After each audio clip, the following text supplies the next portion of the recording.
Paz de Deus a todos. Hoje nós vamos falar da lei e a graça. Existem muitas controvérsias entre a lei e a graça. Muitos dizem assim que nós não vivemos mais sob a lei, e sim sob a graça. Então nós não precisamos guardar a lei de Deus. E existe um texto que diz isso mesmo. Nós não estamos mais sob a lei, nós não estamos debaixo da lei, sim da graça. Mas nós vamos entender o que é a lei, o que é a graça. E vamos entender se a lei foi abolida, se a graça agora, debaixo da graça, eu não preciso guardar a lei de Deus. Então vamos falar um pouco sobre isso. Para iniciar esse assunto, nós vamos falar da ordem de Melquisedeque.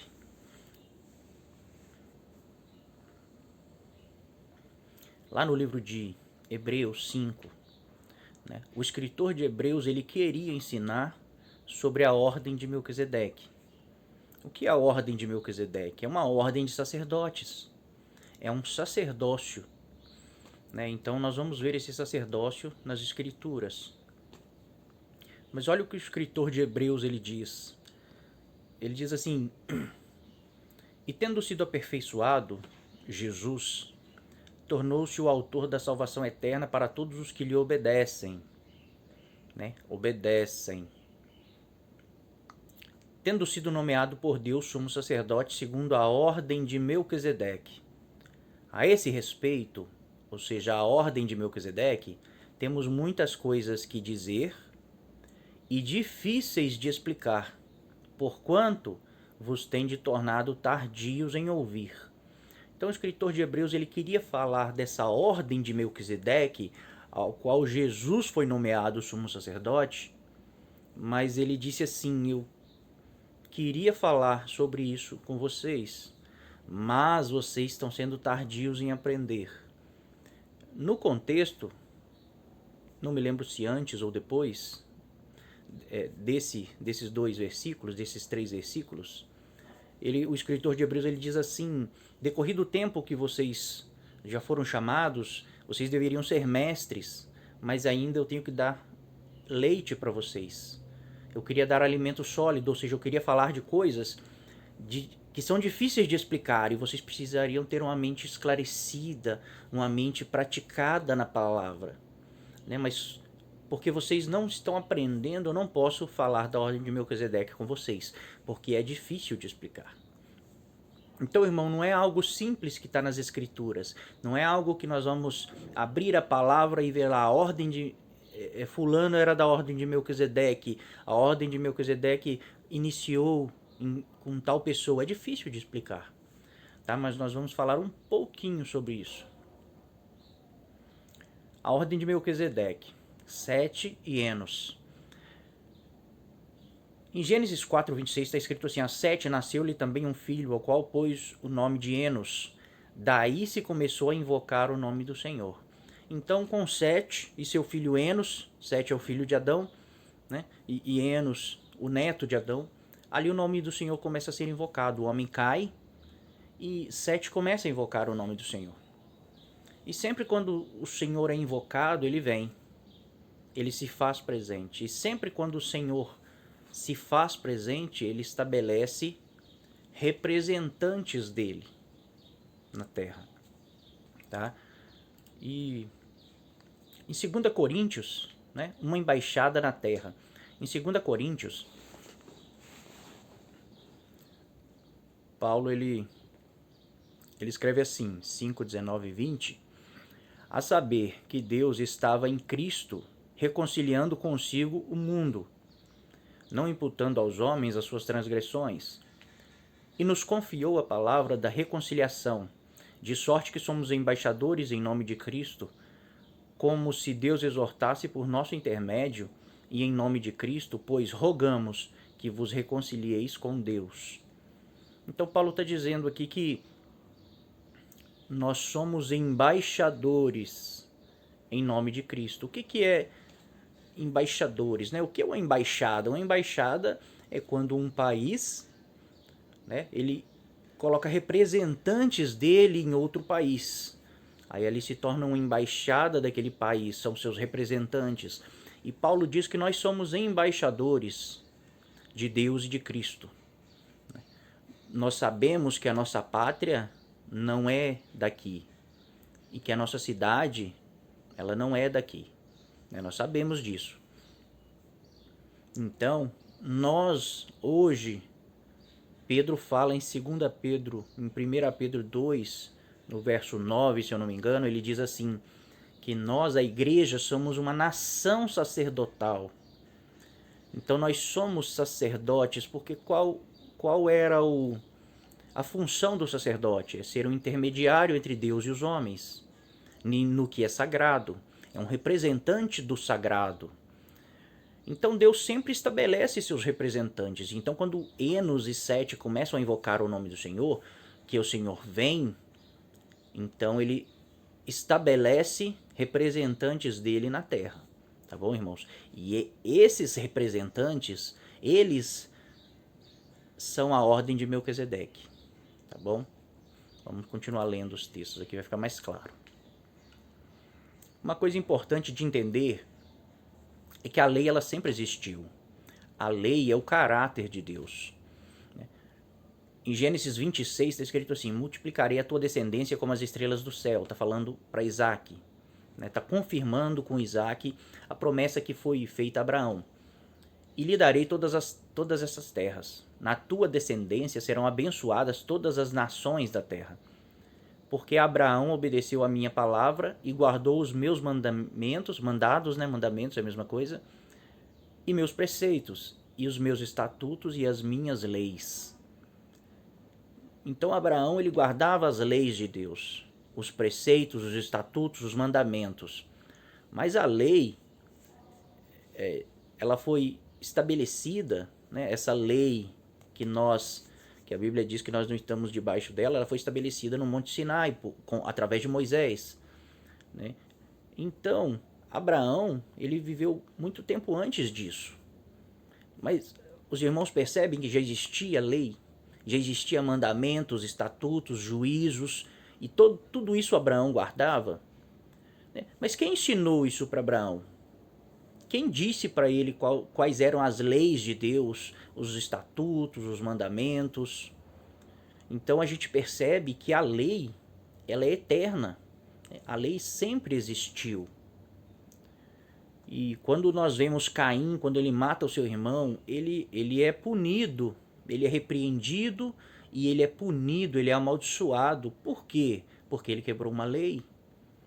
Então já no princípio já existiam as leis. Então ele sabia, existia uma lei para não matar, né? Ele matou o seu irmão e ele recebeu o juízo da lei.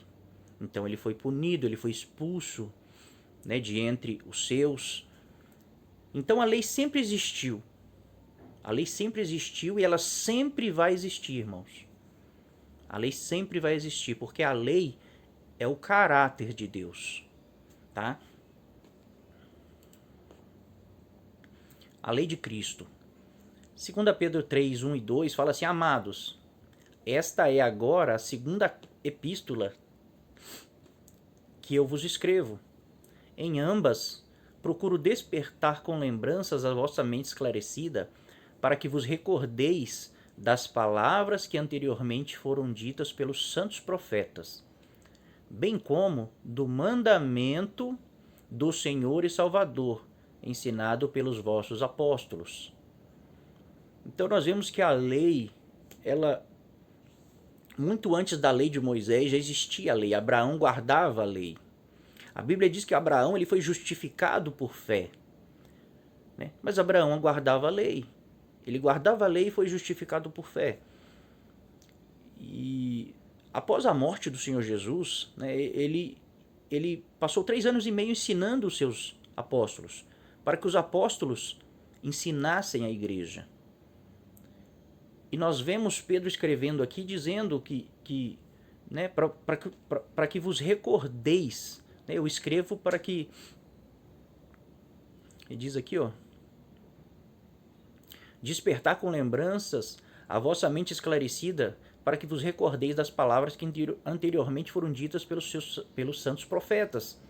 Então Pedro está falando, leia o Antigo Testamento, leia os profetas, tá? Bem como do mandamento do Senhor, ensinado pelos vossos apóstolos. Então Jesus deixou o mandamento para os apóstolos, ensinar para a igreja.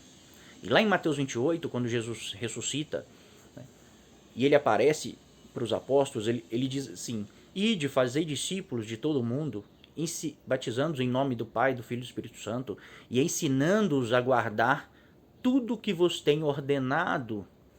Então Jesus ele deu mandamentos para serem guardados. E isso é lei, irmãos. Isso é lei. Tá bom? Vamos continuar os textos. Aqui os textos que Deus sempre lhe responde, né? Em Jeremias 29 está escrito assim, buscar-me-eis e me achareis, quando me buscardes de todo o vosso coração. Em Atos 2 está escrito assim, acontecerá que todo aquele que invocar o nome do Senhor será salvo. Então, toda vez que nos voltamos para o Senhor, Ele se volta para nós, Ele se faz presente. E quando o Senhor começa a ser invocado, Ele vem, e Ele vindo, Ele estabelece representantes. Representantes do quê? Representantes do que Ele é. Representantes do sagrado. É isso que significa a palavra sacerdotes. Representante do sagrado.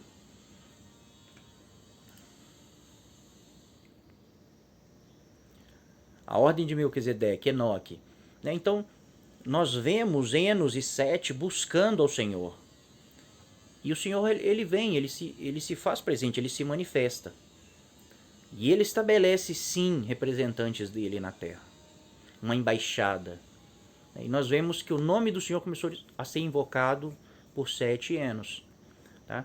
Mas aqui em Enoque, nós vemos escrito assim, né, em Gênesis 5, fala de Enoque, fala assim, andou Enoque com Deus, e depois que gerou a Matusalém, viveu 300 anos. Teve filhos e filhas. Andou Enoque com Deus, e já não era, porque Deus o tomou para si. Então nós vemos que Enoque ele andava com Deus. Ele era um representante de Deus. Então Enoque era um sacerdote da ordem de Melquisedeque. Tá, irmãos? A ordem de Melquisedeque é como se fosse a ordem dos advogados. Né? São vários sacerdotes que fazem parte da mesma ordem, a ordem de Melquisedeque. Noé. Eis a história de Noé. Noé era homem justo e íntegro entre os seus contemporâneos. Noé andava com Deus. Nós vemos que Noé andava com Deus, Enoque andava com Deus, né? Sete e Enos andavam com Deus. Sem, né? O filho de Noé, está escrito assim, e ajuntou, bendito seja o Senhor, Deus de Sem, e Canaã lhe seja servo, engrandeça Deus a Jafé, e habite ele nas tendas de Sem, e Canaã lhe seja servo. Então nós vemos que quando Noé ele vai abençoar os seus 3 filhos, né, ele abençoa Sem, e fala assim, bendito seja o Deus de Sem. Canaã lhe seja servo, e engrandeça Deus a Jafé, e habite ele nas tendas de Sem. Então Sem ele era o representante de Deus. Bendito seja o Deus de Sem. Então nós vemos uma ordem, uma sequência de homens que andavam com Deus e que eram representantes de Deus. E nós chegamos em Melquisedeque, né, no episódio de Melquisedeque, quando ele encontra com Abraão, está escrito assim, Melquisedeque, rei de Salém, trouxe pão e vinho. Era sacerdote do Deus Altíssimo. Abençoou ele Abraão e disse, bendito seja o Deus de Abraão pelo Deus Altíssimo, que possui os céus e a terra, e bendito seja o Deus Altíssimo, que entregou os teus inimigos, os teus adversários nas tuas mãos, e de tudo lhe deu Abraão dízimo. Então Abraão ele encontra com esse rei de Salém, né, que Salém é hoje Jerusalém. Salém era a antiga Jerusalém. Então esse rei de Salém, ele era um sacerdote do Deus Altíssimo. E Salém ficava em Canaã, na terra dos cananeus. E o rei da terra dos cananeus era um sacerdote do Deus Altíssimo. Tá bom, irmãos? E ele é chamado de Melquisedeque. Semelhança ao Filho de Deus. Muitos irmãos acham que Melquisedeque era Jesus. Era uma teofania, uma manifestação do Filho antes de encarnar, né? Mas em Hebreus, o escritor de Hebreus fala assim, sem pai, sem mãe, sem genealogia, né? Esse Melquisedeque. Que não teve princípio de dias nem fim de existência, entretanto feito semelhante ao Filho de Deus. Se ele é feito semelhante ao Filho de Deus, logo ele não é o Filho de Deus, irmãos. Permanece sacerdote perpetuamente. Entretanto, pulei alguns versículos, agora vamos para o versículo 6. Entretanto, aquele cuja genealogia não se incluiu entre eles, entre os hebreus, recebeu o dízimo de Abraão e abençoou o que tinha as promessas. Então, duas coisas que nós temos que entender aqui. A Bíblia está falando que esse Melquisedeque, né, sem pai, sem mãe, sem genealogia. Os hebreus e os judeus, eles têm um costume de anotar a genealogia. Eles sabem quem são seus antepassados de muito tempo.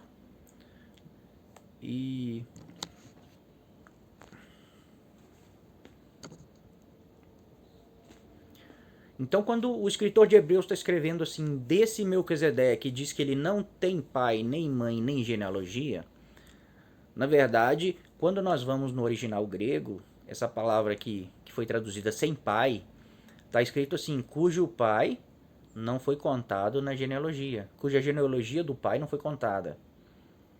Então não quer dizer que ele não tinha pai, que ele não tinha mãe.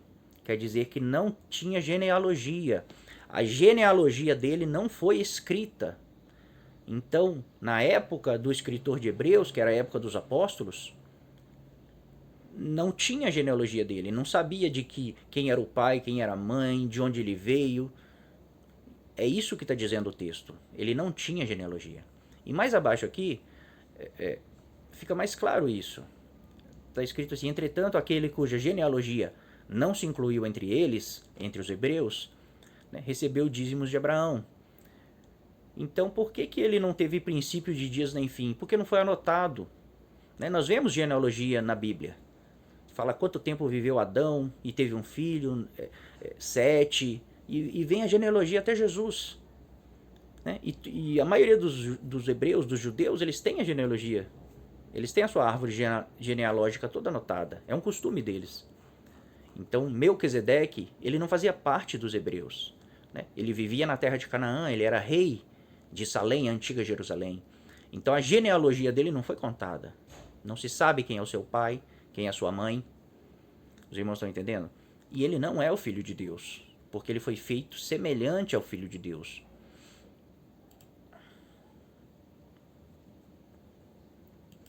Outra coisa importante a ser dita, irmãos, que Melquisedeque não era o nome desse homem que aparece para Abraão. Melquisedeque, lá em Hebreus também, acho que eu não coloquei aqui no texto, está escrito assim, que Melquisedeque significa rei de paz, ou príncipe da paz. Então, quando fala este Melquisedeque, é como se fosse o presidente da república, irmãos. O presidente da república, ele tem o nome dele, mas sempre quando vai se referir a ele, né, se diz o presidente da república. Então, Melquisedeque é um título dessa ordem. Por exemplo, a ordem de Arão são os levitas. Né? Então, só pode ser sacerdote quem for da tribo de Levi, então eles são os levitas, a ordem de Arão. A ordem de Melquisedeque é isso, a ordem do rei de paz, é a ordem do príncipe de paz, porque esse sacerdócio, né, foi estabelecido por Deus desde o princípio do mundo. Quando Deus chama a nação de Israel, Deus fala assim, em Êxodo 19, a partir do verso 5, fala assim, se vocês atentamente ouvirem a minha voz e guardar as minhas palavras, então vocês me serão uma nação sacerdotal. Deus queria uma nação de sacerdotes para representá-lo na terra. E essa nação seria luz para todas as outras nações. Mas Israel ela não se torna uma nação sacerdotal. E como eles pecavam muito, quebravam a lei de Deus, a aliança que Deus tinha feito com eles, então é estabelecida dentro dessa nação uma tribo sacerdotal, a tribo, né, levita. Então o plano era uma nação sacerdotal para o mundo inteiro. Mas dentro da nação precisou ser levantada uma tribo sacerdotal para que pudesse fazer ofícios, né, de sacrifícios de animais, de todas essas coisas, para que o pecado desse povo fosse perdoado, porque todo pecado, o salário dele é a morte. Então eles pecavam e essa tribo de sacerdotes, eles faziam sacrifícios de animais inocentes, derramavam o sangue de animais inocentes, porque o pecado tem que ser punido com a morte. Então, era para ser uma nação sacerdotal, mas se tornou uma tribo sacerdotal dentro dessa nação. Então, o plano de Deus sempre foi um sacerdócio universal para o mundo todo, não um sacerdócio tribal para uma nação apenas. Então, Melquisedeque é um título, é como se fosse o presidente da república. Lá em Hebreus, acho que é no 7 mesmo, está escrito assim que Melquisedeque, isso significa rei da justiça, o príncipe da paz. Então é o título desses sacerdotes, tá, irmãos? Então não se sabe quem era esse Melquisedeque. Se sabe que Noé era da ordem de Melquisedeque. Ele andava com Deus. Sete, Enos, Enoque, né? Mas esse Melquisedeque não se sabe a origem dele. Por isso que ele não tem genealogia, né? Não foi contado. Por que ele foi feito semelhante ao Deus Altíssimo? Porque era um sacerdote semelhante ao Filho de Deus. Porque é um sacerdócio para o mundo. Nós vemos que ele era sacerdote em Canaã, ou seja, Deus tinha representantes dele, até mesmo na terra de Canaã. Tanto é que Deus fala para Abraão, a tua nação será peregrina, né, em terra alheia por 400 anos, porque a medida da iniquidade dos cananeus ainda não chegou no limite. Né? Então só existe iniquidade, só existe pecado onde há lei, e Deus estabelece sim o sacerdócio da ordem de Melquisedeque no mundo todo. E nós vemos em Canaã um sacerdote do Deus Altíssimo, um representante de Deus, um Melquisedeque. Então, mas esse não era hebreu, então a genealogia dele não foi contada. Por isso não se sabe quem é o seu pai, quem é a sua mãe. Quando ele morreu, ele não teve princípio de dias e nem fim de existência, porque não se sabe quando ele morreu, quando ele nasceu. Então aqui nós vemos duas ordens de sacerdotes. Nesse texto de Hebreus 7, está escrito assim: se portanto a perfeição houvera sido mediante o sacerdócio levítico, pois nele baseado o povo recebeu a lei, que necessidade haveria ainda de que se levantasse outro sacerdote, segundo a ordem de Melquisedeque, e não fosse contado segundo a ordem de Arão. Então nós vemos duas ordens aqui, ó, a ordem de Melquisedeque e a ordem de Arão, que são os levitas, né? A ordem de Arão são os levitas.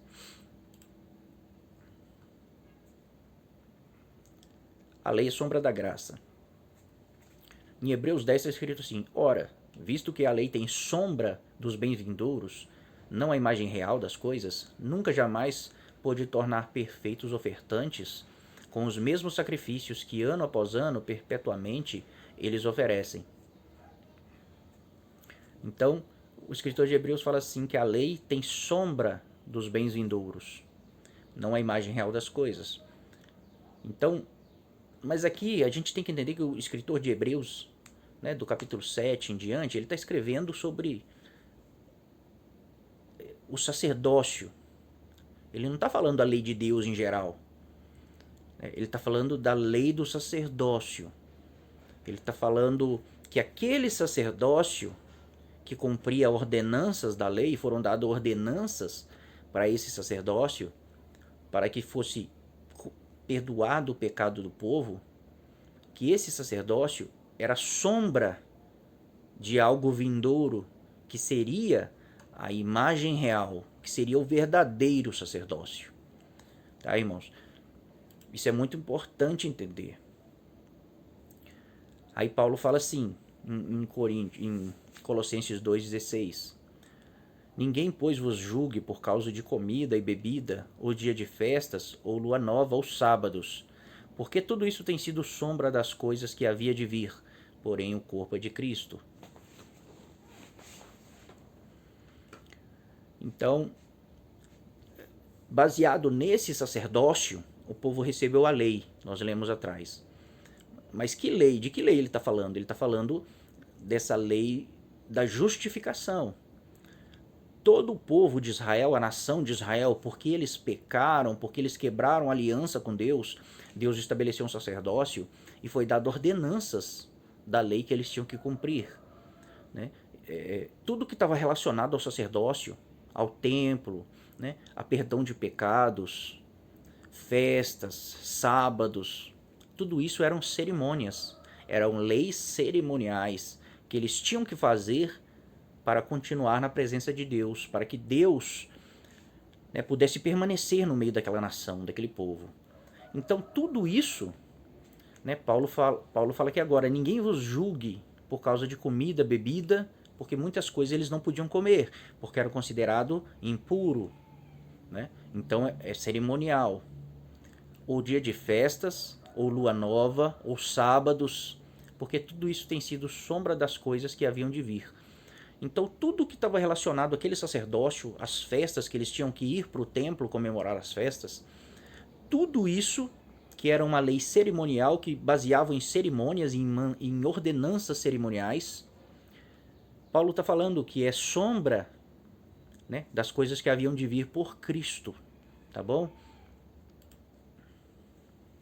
Mudando de sacerdócio, a mudança do sacerdócio e da lei. Em Hebreus 7, o escritor de Hebreus fala assim: pois quando se muda o sacerdócio, necessariamente há também mudança de lei. Então a lei desse sacerdócio levítico, quando mudou o sacerdócio para o sacerdócio de Cristo, houve uma mudança nessa lei. Então, aquele sacerdócio tinha um templo, e dentro desse templo haviam ordenanças cerimoniais para justificação dos homens por causa dos seus pecados, né, para que os homens fossem justificados. Então, tudo que envolvia esse sacerdócio, né, era uma lei cerimonial, uma lei do sacerdócio. E o escritor de Hebreus fala assim: quando se muda o sacerdócio, também se muda a lei do sacerdócio. Então a lei não acabou aqui, né? A lei não finalizou, a lei não foi abolida, a lei foi mudada. Existia essa lei do sacerdócio levítico para justificar os homens, mas agora Cristo vem com um novo sacerdócio e a lei é mudada, porque não precisa mais do templo dos levitas, né? O templo de Israel. Porque Jesus, ele diz que vai erguer o verdadeiro templo, o verdadeiro tabernáculo, que é a igreja. São pedras vivas, né, onde os verdadeiros adoradores adorarão em espírito e em verdade. E Jesus, ele faz um sacrifício único para a remissão dos pecados, para a justificação dos homens. E agora o sacerdócio que está com Cristo, que é a igreja, uma nação de sacerdotes, é sacerdote para o mundo todo, que é o plano de Deus, uma nação sacerdotal. Então são sacerdotes para o mundo, não para uma nação. Então a lei foi mudada. Quem são os sacerdotes hoje? A igreja. E fazemos sacrifícios espirituais agradáveis a Deus. Então os sacrifícios não foi abolido. Agora eles estão se cumprindo na realidade. Cristo fez um sacrifício para perdão dos pecados. Os seus sacerdotes, que é a igreja, fazem sacrifícios agradáveis a Deus. E a Bíblia diz que nós temos que fazer orações por todos os homens. Né? E isso é um sacrifício, isso é o aroma, é o incenso suave que sobe às narinas de Deus. Mas nós vamos chegar na parte do tabernáculo, os irmãos vão entender. A graça é a lei no coração. Isso é muito importante, irmãos, porque a gente pensa, a gente foi ensinado, e muitos dos nossos irmãos, eles dizem isso, né? que a lei foi abolida. Não existe mais lei. Que hoje nós vivemos na graça, não precisamos guardar nada, não precisamos fazer nada, porque se nós fizermos alguma coisa, nós estamos querendo ser merecedores da salvação. Mas não é isso que a Bíblia diz, irmãos. A Bíblia diz, lá em Ezequiel, Deus fez uma promessa. E Deus está falando aqui com a nação de Israel. Mas nós sabemos que existe o Israel espiritual. Quem é a verdadeira nação de Deus, a nação santa. Quem é a verdadeira nação sacerdotal de Deus? Foi dito lá em Êxodo 19 para Israel: se vocês fizerem isso, serão minha nação sacerdotal. Mas eles não fizeram. Agora lá em 1 Pedro 2, foi dito à igreja: vós sois nação sacerdotal. Então o verdadeiro Israel, que é uma nação sacerdotal para o mundo inteiro, é a igreja. Então muitas promessas e profecias que são ditas a Israel, está falando não do Israel físico, e sim do Israel espiritual, que é a igreja. E lá em Ezequiel 36, temos uma dessas profecias, falando a respeito da graça, que a graça viria. Está escrito assim, falando para Israel: dar-vos-ei coração novo e porei dentro de vós espírito novo. É um novo nascimento. Tirarei de vós o coração de pedra e vos darei coração de carne.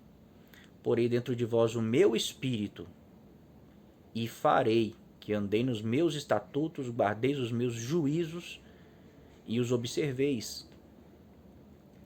Então, Deus prometeu um dia derramar do Espírito dele, que é o Espírito Santo, que é o Espírito da graça. E qual que é o objetivo de Deus derramar o Espírito nos homens? Para que Deus faça, e farei que andeis nos meus estatutos, guardeis os meus juízos e os observeis. É a lei de Deus. Em Ezequiel 11 também está escrito assim: dar-lhes-ei um só coração, espírito novo porei dentro deles. Tirarei da sua carne o coração de pedra, e lhes darei um coração de carne, para que andem nos meus estatutos e guardem os meus juízos, e os executem. Eles serão o meu povo e eu serei o seu Deus. Então notem que as profecias são: eu vou tirar o coração de pedra daquele povo, e vou colocar um coração de carne, e vou pôr dentro de vós o meu espírito, para que vocês guardem a minha lei. Em Jeremias 31 também está escrito assim: porque esta é a aliança que farei com a casa de Israel depois daqueles dias. Então Deus está falando da nova aliança. A nova aliança, ela é prometida para a casa de Israel e a casa de Judá. E nós já vimos que esse Israel espiritual, que é judeus e gentios, casa de Israel e casa de Judá unidos em Cristo, que somos nós. Então essa é a nova aliança que farei com a casa de Israel depois daqueles dias. Com quem foi feita a nova aliança? Com judeus e gentios. Judeus e gentios unidos são o Israel de Deus, o Israel espiritual. Então foi prometido esse espírito da graça, essa nova aliança foi prometido, para Israel. Mas nós sabemos que é para o Israel espiritual, porque se cumpriu em nós. Eu não sou israelita, nós não somos israelitas, somos gentios. Então nós entendemos que sim, é um Israel espiritual. Paulo fala em Romanos 9, nem todos que estão em Israel são verdadeiros israelitas, são de fato israelitas. Porque os verdadeiros israelitas são os filhos de Deus no espírito. É a descendência de Abraão no espírito. Tá? Então essa é a aliança que farei com eles depois daqueles dias. Na mente lhes imprimirei as minhas leis, também no coração lhes escreverei. Eu serei o seu Deus e eles serão o meu povo. Então todas as profecias de que um dia o Espírito de Deus ia ser derramado sobre os homens tinham o objetivo de fazer com que nós guardássemos a lei de Deus. Então como nós podemos dizer que Cristo veio e aboliu a lei? Se as promessas eram totalmente ao contrário, que quando Cristo viesse e derramasse sobre nós do Espírito de Deus, a lei ia ser escrita no nosso coração, nas tábuas de carne, que é o nosso coração, e não em tábuas de pedra, como foi parar na primeira aliança, quando Deus chamou Israel para uma aliança, e eles disseram que guardariam essa aliança, mas na verdade as leis de Deus foi parar em tábuas de pedra, que representava o coração daquele povo que estava endurecido. Mas nós, com o coração quebrantado, Deus coloca em nós o seu Espírito e escreve dentro de nós as suas leis. Em 2 Coríntios 3, Paulo ele fala disso. Ele fala assim: estando já manifestos, ou seja, aconteceu. A profecia aconteceu. estando já manifestos como carta de Cristo, produzida pelo nosso ministério, escrita não com tinta, mas pelo Espírito do Deus vivente, não em tábuas de pedra, mas em tábuas de carne, isto é, nos corações. Então aquela profecia, aquelas promessas que um dia Deus derramaria do seu Espírito, o Espírito do Deus vivente, né, tiraria o coração de pedra e colocaria um coração de carne, se cumpre em nós, na igreja, estando já manifestos no Israel espiritual, judeus e gentios, unidos em Cristo. Então, já está manifesto em nós. O Espírito foi derramado, foi tirado o coração de pedra e foi colocado um coração de carne e foi colocado o Espírito de Deus dentro de nós. Para quê? Né? Para escrever as leis de Deus dentro do nosso coração e para nos ajudar a caminhar, a guardar as leis, os mandamentos, os estatutos e os juízos de Deus. Essa é a promessa. Não existe outra promessa. Não existe uma promessa que quando viesse a graça, a lei seria abolida.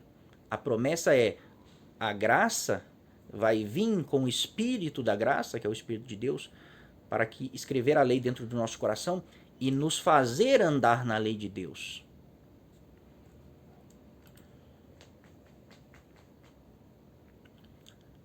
Um novo sacerdócio para uma nova aliança, né? O sacerdócio levítico, e o seu ofício era a sombra do sacerdócio de Cristo e a igreja, que é a ordem de Melquisedeque.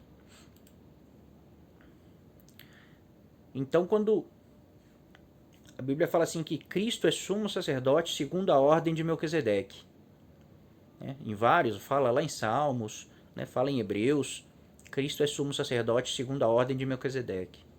Por quê?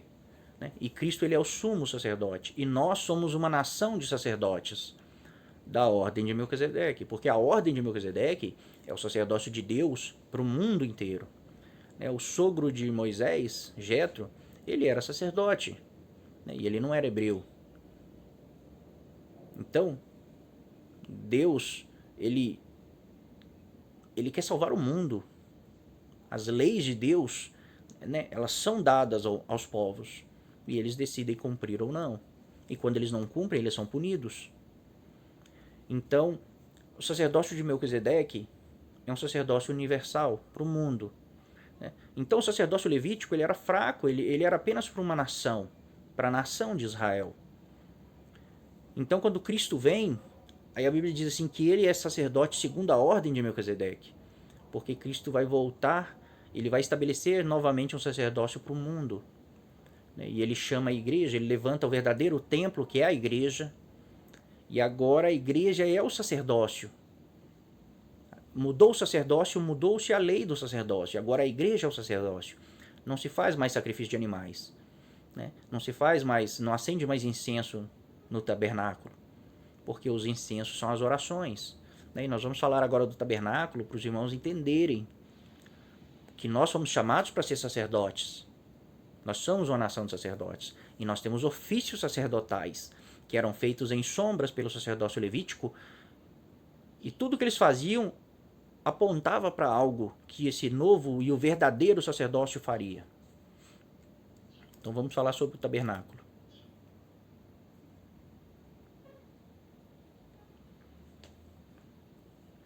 Em Êxodo 27 está escrito assim: farás também um altar de madeira de acácia, né, de 5 côvados. Eu não vou ler o texto todo não, mas eu vou deixar aqui, os irmãos leem depois, tá? Pausa o vídeo e lê. Então foi mandado fazer um altar de madeira de acácia, né? E esse altar, ele era, foi mandado cobri-lo de bronze, né? Um altar de madeira de acácia coberto de bronze, que é esse altar aqui, irmãos. É o altar do sacrifício, tá? Ele fica do lado de fora do tabernáculo, ele não fica dentro do tabernáculo, ele fica fora, e ele é de bronze. Farás também uma bacia de bronze, né, com água, que é essa bacia aqui, ó, uma bacia de bronze, onde o sacerdote, depois de fazer o sacrifício, ele se lavava na água dessa bacia para poder entrar no tabernáculo. Tá? Então essa bacia também era de bronze. Tudo que está fora do tabernáculo é de bronze. Também farás uma mesa de madeira de acácia. De ouro puro a cobrirá. né? E em cima da mesa vai ser colocado os pães da propiciação. Essa mesa, né, é de madeira coberta de ouro. Agora é coberta de ouro, tá, irmãos? Não é de bronze mais. Em cima dessa mesa ficavam 12 pães, 6 e 6, 12 pães, que representa o povo de Deus, tá? E essa mesa já ficava dentro do tabernáculo, no santo lugar. O tabernáculo era dividido em duas partes. Tinha o santo lugar, aí tinha um véu que separava, e do outro lado do véu era o santo dos santos, onde ficava a arca da aliança. Mas nós vamos ver isso. Farás também um candelabro de ouro puro, né? O candelabro, a menorá, de ouro puro. Por que ouro puro? Porque a representação desse candelabro dentro do tabernáculo é o Espírito de Deus. Ele representa o Espírito de Deus, né? A mesa era de madeira coberta de ouro, porque representa o povo. É os homens, né, que vão ser revestidos da glória de Deus, revestidos do Espírito de Deus. Mas o candelabro representa o Espírito de Deus, o Espírito Santo. Então o candelabro é todo de ouro, porque o ouro representa o céu. Então o candelabro é todo celeste. O Espírito de Deus, ele vem do céu. Então ele é ouro puro. O povo, que é a mesa e os pães, é madeira, é homem, é barro, revestida de ouro, revestido do céu. Farás também um altar, né, para queimar incenso nele, de madeira, e vai cobrir ele de ouro puro, né? E Arão, que é o sacerdote, queimará sobre ele um incenso aromático. Então esse é o altar do incenso. Aqui em cima ele era de madeira, coberto de ouro, que também representa o povo. E aqui em cima era aceso incensos, né? Incensos na presença de Deus. Atrás do véu aqui está a arca de Deus, né? A arca da aliança. Também farás uma arca de madeira de acácia, de ouro puro a cobrirás, né? Que a arca da aliança, ela era feita de madeira também e coberta de ouro puro, né? Representa a igreja. Dentro da arca tinha um pote com maná, a vara de Arão que floresceu e as tábuas do testemunho, as 2 tábuas da lei. Farás também um propiciatório de ouro puro. Porás o propiciatório em cima da arca e dentro dela porás o testemunho que eu te dei. Então o propiciatório é essa tampa, a tampa da arca, né? E tem os 2 querubins com as asas estendidas. Por que o propiciatório é de ouro puro? Porque ele representa Cristo. Cristo é a propiciação pelos nossos pecados. Então a arca representa a igreja, o corpo, e a tampa representa Cristo, o cabeça. Então a arca é madeira revestida de ouro. A tampa é ouro puro, porque Cristo veio dos céus. Cristo é o Deus vivo. Então essa